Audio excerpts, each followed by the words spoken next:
Well, I felt like I definitely had to come on here and make an update video. I just got out of the hospital yesterday, last night. Oh, yesterday midday. But I find the irony in the fact that my last video was labeled "Operating Out of Fear is Going Extinct," because the amount of fear that I experienced this past weekend, last week, it's almost like my body was purging this old self.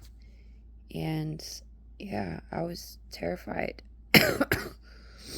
What happened was I feel like a lot of emotional things that needed to come to surface with my marriage, talking to my husband. I have no secrets, nothing on the back burner. I was legit honest, everything about how I felt, however he took it, which not my problem, right? Because it was my feelings. So, as I told him on Sunday, that created a whirlwind of events, because it took a lot for me to be vulnerable and just say it. Stop hiding this and just say it how it is. And I did. With doing that, I felt like certain things fell into place. Like the next day, I got a phone call. My mom, her immune therapy is going to go through. She's going to go for her first appointment on Thursday. I'm so happy. I was like, that's great. And then I get a phone call that my dad's plaque finally is being installed. That's great. I was like, but I wanted to make sure. I actually went to the cemetery Monday to really see if it was installed, and it was. And I broke down crying because we've been waiting almost 8 months for this. And so that's just the beginning of the iceberg. And then it was like Tuesday, I started to feel sick. Tuesday night, I worked Tuesday morning, I was fine. And then Wednesday, I tried going to work. I had a fever. And mind you, I cut hair, so it's like, whose hair am I cutting? I did about 5 haircuts. I stayed in the back. I tried to sweep. Was not feeling good whatsoever. So I'm like, all right, I will kick this. This will happen. I'll be able to kick this by tomorrow. You know what I mean? Because that's my mentality. I like to handle things on my own. I'm so used to handling things on my own. I don't like to go to the hospital. I don't, unless it's a dire need. Okay, why? And also because the hospital is where all my trauma is where a lot of my fear is. And I just don't want to go to the hospital. So Thursday comes. Now I'm laid out on the couch. My daughter watches TV all day.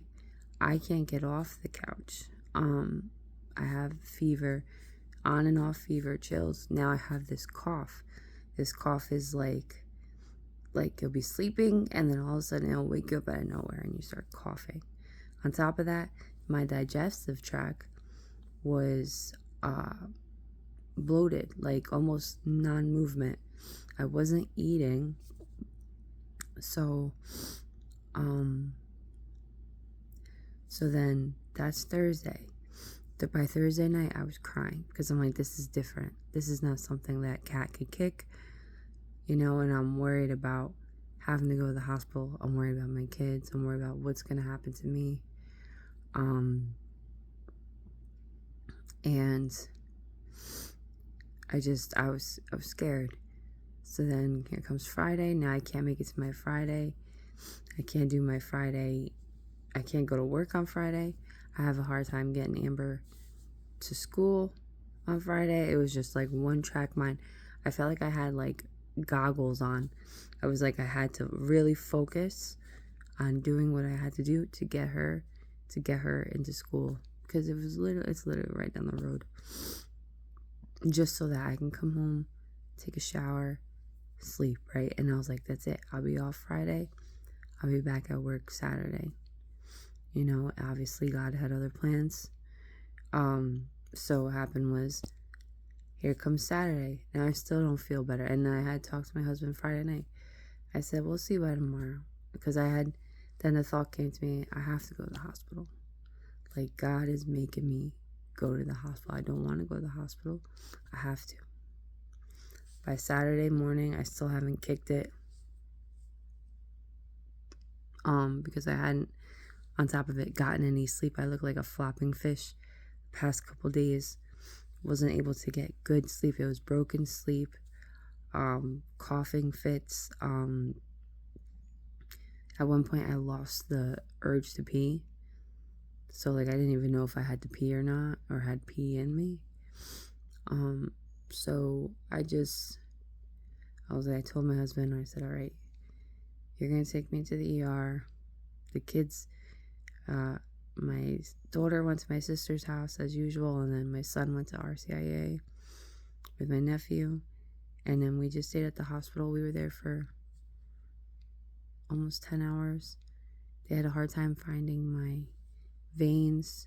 I had stuck a lot. I was crying a lot.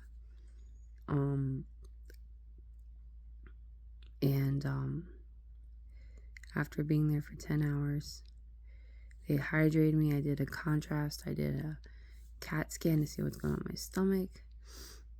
They came back in there like, you have pneumonia. And I was like, oh shit, that would explain it. That would explain the coughing and why I can't kick it. And this is not a normal cold. So I'm like, okay. And they're like, we're going to give you antibiotics in the IV for you to go home. And then you're going to have antibiotics. You're going to start tomorrow.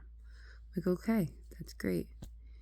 So after being 10 hours in the hospital, I looked at it like, yay, I got through the hospital and nothing happened to me, right? So until the next day, Sunday, I was feeling a little bit better. I got better sleep, but I wasn't feeling 100. And I still don't feel 100%, but I know that things are going to take time. So I sent my kids, my husband, to church. I was going to watch church on my phone, and then just relax. And then I got a phone call from the doctor at the hospital telling me I tested positive for a bacteria in my blood, and that they want me to come back in so they can retest my blood and admit me and run these cultures to make sure it's accurate, or to make sure to see how far along the blood is got bacteria in it. I don't know. All I know is I have to think about it. I said, you guys had a hard time finding my blood. I got stuck a lot of times and I was hysterically crying. Somebody had to use an ultrasound to find my veins. Traumatizing. So hung up the phone, and at this point, like my whole chest, I was just like hysterically crying, like ugly crying, like somebody had just like my father had just died, like everything just came back. And I'm like, I don't want to go back, because I'm thinking about how I sent my dad back, thinking about how many times he went back to the hospital. And then I'm thinking about, like, I don't take antibiotics on a regular. I don't do this on a regular. I don't like to use over-the-counter drugs, so I don't know what I'm allergic to. I had a coworker pass away because she was allergic to an antibiotic that got put into her IV, and it was too late, and it shut her system down. So I was scared. I was so scared. I was hysterically crying. My sister had to come take me. And like, he was, I was calling everybody, because I'm like, I don't want to go back. I don't want to go back. I felt like my dad for a second. I'm like, I don't want to go back. And everyone's like, just go back. Get the blood work. It'll be fine. So, I did. And it turned out I Turns out I'm allergic to vancomycin because I had an allergic reaction to what they put in my IV, and my throat started to close up, and I might have to pause this video and do a next one.